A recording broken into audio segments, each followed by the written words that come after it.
For all the times we heard about NFL football players kneeling for the national anthem, we never really heard that often specifically why they were kneeling.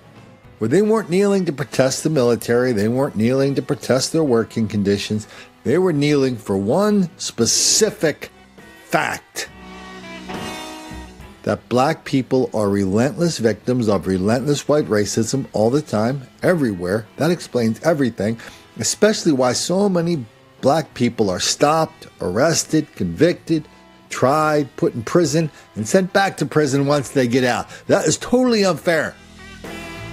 Black people in this country are victims, 100% victims, and they are not responsible for any of their criminal behavior. That's what they were saying, explicitly and implicitly. So you never heard any of the football players sit up there and go, yeah, well, I know the fellas are involved in a lot of violence against white people, but, they got a damn good reason for it. All right. But what happens when an NFL player, a white NFL player, is victim of this level of black crime and violence? Any statement from the NFL Players Union or Black Lives Matter or Colin Kaepernick? Waiting. It is Judgment Day for 24-year-old Robert Howes of Cleveland. Howes pleaded guilty to terrorizing homeowners in Gates Mills during a crime spree in September 2018.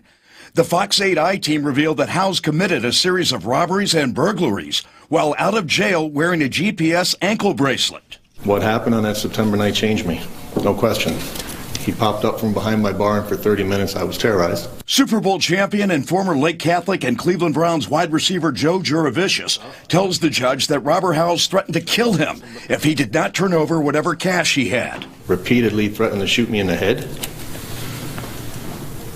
Forced me to open my safe. Put me on my stomach and become agitated because he needed more money. Jurevicius says Howes then forced him outside of his barn and wanted to know who was inside his home. I replied to my wife and kids, but he wasn't getting in the expletive house. He asked me to stop swearing at him and threatened to shoot me again in the head. Joe Jurevicius says fortunately he was able to make a run for it, got inside his house and bolted the door. Every day I thank God that it was me and not my wife or my two young kids that walked in that barn. Another victim told the court that she is haunted by memories of the night that Robert Howes broke into her home and hid under a bed skirt until she walked into her bedroom. I wonder what he was thinking when he jumped up and pointed his gun at me. I was already screaming in terror.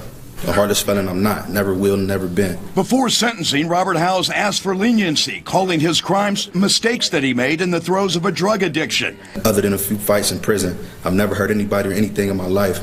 I know what I did was wrong, but I didn't shoot, assault, or kill anybody in any way and never had any intention of doing so. Holding a gun to people's head and terrorizing them is not a mistake.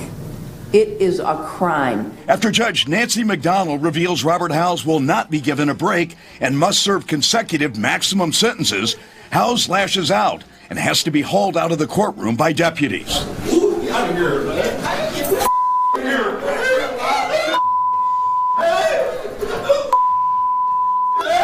So my brother with the hat doesn't like it that the judge isn't buying his story, that he's a good person.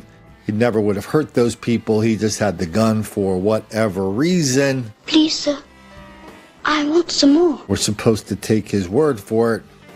And as for those two victims, well, they don't really matter, do they?